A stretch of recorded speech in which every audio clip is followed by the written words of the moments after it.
रात्री 11 वाजेपर्यंत आम्ही होतो. 11च्या नंतर घरी गेलो.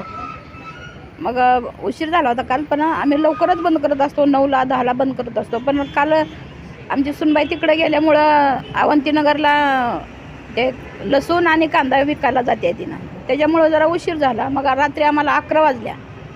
11 वाजोपर्यंत आम्ही होतो. मग आता 11ला बंद करून घरी गेला. सकाळी आल्यावर उघडतो तर काय सगळं तोडून टाकलेलं, कुलूप तोडलेलं, कोंडा तोडलेलं, सगळं साखरेचं ते चहापत्तीचं सांडासांडी तर झालेलं सगळं आताच होतं. 2 टाक्या नेल्या, दुसरं काय नेलं नाही. आणि एक काहीतरी 3-1 हजाराचं असेल, 2800, 2300, 3300 असं काहीतरी होतं. 3000पर्यंतची काय रक्कम होती, ते बी नेली पिशवीत. दुसरं काहीच नेलं नाही. ते स्टिंगच्या बाटल्या नेला नाही, मरिंडा नेला नाही, ते कोल्ड्रिंकच्या सगळ्या बाटल्या आहेत त्याला कशाला हात लावला नाही. बाकीच्या सगळ्या कुठल्याच वस्तूला हात लावला नाही. फक्त 2 टाक्या आणि ते पिशवीत वर होतं तेवढं ते रक्कम नेली. हां